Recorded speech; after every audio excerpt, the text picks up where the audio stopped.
India and Canada are at loggerheads. The bilateral relationship has hit a historic low in the aftermath of the G20 summit. Right after returning home from a cold shoulder treatment at the G20 summit in India, Canadian PM Justin Trudeau made stunning allegations against India of allegedly interfering in Canada's internal affairs.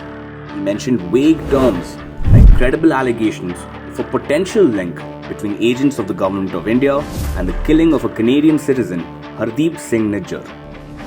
Canada's Foreign Minister Melanie Joly further stressed these allegations and announced that their country had decided to expel a top Indian diplomat over these allegations. In retaliation, India decided to expel a top Canadian diplomat and intelligence personnel in a tit-for-tat move. Both Melanie Joly and her PM's complaints of external interference by India and the stress of the term sovereignty are ironic to say the least, given the vast amount of foreign interference that was witnessed from personalities based out of Canada during India's farm law protests. But we'll come back to that later. Hardeep Singh Nijjar was gunned down outside a Sikh religious complex in Vancouver on June 18th. Who is he? Well, Hardeep Nijjar is a known Khalistani sympathizer and has been on Indian agency NIA's most wanted list since 2014 and considered a terrorist by the Indian state.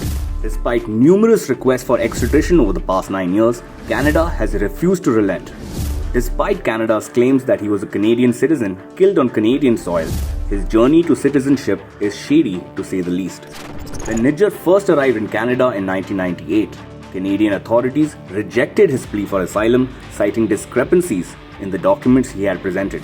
Less than 2 weeks after his claim was denied, Nijjar married a woman who sponsored him. Immigration officials observed that his wife had come to Canada in 1997, sponsored by a different husband. In 2015, Interpol, or the International Criminal Police Organization, issued a red corner notice against Nijjar, making him an international fugitive. In a Freudian slip, Canadian Immigration Minister Mark Miller admitted that Nijjar was given citizenship after the red corner notice was issued by Interpol, but quickly backtracked his statement and claimed he was given citizenship in 2007 rather than 2015. An error by 8 long years seems very suspicious to say the least. What were Nijjar's activities? Nijjar first joined the Babbar Khalsa International Group, which India has listed as a terror outfit and claims it is funded by Pakistan's ISI. A few years later, Nijjar joined the group Sikhs for Justice, another group banned by India for its secessionist demands for Khalistan. He quickly grew up the ranks and in 2020 was accused of masterminding a bomb attack in Indian Punjab. In 2020, India finally declared Nijjar a terrorist. He was accused of plotting the murder of a Hindu priest in Punjab, and the Indian government placed a bounty on his head. There have since been footages of Nijjar firing an AK-47 in what looks like a radical training camp. Long story short, Nijjar was a wanted terrorist by the Indian state and an international fugitive wanted by Interpol. Regarding India's alleged involvement in his killing, just a day after Canada's accusations were made, Sukhdul Singh, also known as Sukha Dunke, a gangster who escaped to Canada from Punjab in 2017 on forged documents, was shot dead in Canada by unknown assailants. Lawrence Bishnoi, a notorious gangster hailing from Punjab, immediately took credit for the killing. Such inter-gang killings have become a common theme within these circles, similar to the murder of popular singer Sidhu Moosewala by rival gangster Goldie Brar. Coming back to the issue, Canada sheltering known radical elements is not new. It has a decades-long track record of doing exactly so. A defining moment came in 1985 with the Kanishka air bombing, in which Air India Flight 182, travelling from Toronto to Bombay, was bombed by Khalistani extremists.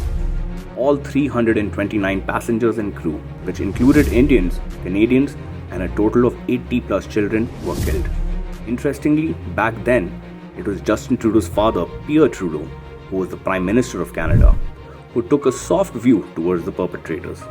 In fact, in 1982, Trudeau's father had rejected an extradition demand by the Indian government for Talvinder Parmar. 3 years later, Parmar went on to mastermind the Kanishka air bombing. But why would the Canadian establishment, led currently by Trudeau and his Liberal Party, go to such extents? To understand that, we have to understand the basics of Canadian politics. The Sikh diaspora in Canada may number only 2% of the population, but wields significant electoral power. Prominent Sikh leader and known Khalistani sympathizer Jagmeet Singh is a close ally of Justin Trudeau, and his New Democratic Party offers support to the current incumbent government led by Justin Trudeau. The supporters of Jagmeet Singh's New Democratic Party are spread over several constituencies and can swing elections in these districts, making Jagmeet Singh a kingmaker of sorts. Ironically, Jagmeet Singh's close friend Mo Dhaliwal is the co-founder of the Poetic Justice Foundation, which had authored the infamous toolkit that Greta Thunberg and other public personalities had shared during the peak of the farm law protests in India. Not so coincidentally, and around the same time, Justin Trudeau had tweeted in support of the farm law protests, voiced concerns, and committed to defending the rights of so-called peaceful protesters on foreign soil in India. So much for their complaints about Canadian sovereignty and India interfering in Canada's internal affairs, when just a few years ago they had done just that. The latest allegations against India come at a time when Trudeau is witnessing shockingly low approval ratings. A whopping 63% of Canadians disapprove of Justin's leadership. These accusations are an attempt to shift the focus from his humiliation at G20, his unpopularity back home, as well as a failure to address rising concerns over actual Chinese meddling in Canada's affairs.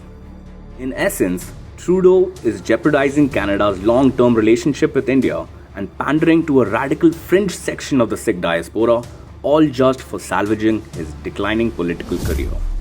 In the past few years, Canadian authorities have given a free hand to anti-India protests and actions. Most recently, a Ram temple was defaced with Khalistani slogans, while a Kirtan rally was allowed to display a distasteful tableau depicting the assassination of former PM Indira Gandhi. By giving these fringe elements a free hand, Justin Trudeau's government is risking cultivating a Khalistani Frankenstein, an internal security threat in Canada's own backyard. If one doubts this possibility, just look at the state of Pakistan today. India's response has been firm to say the least. The Modi government has denied these accusations and most recently suspended visa services in Canada. Our message is loud and clear. We will neither tolerate nor engage with countries that harbor terrorists that seek to undermine India's sovereignty and territorial integrity, come what may.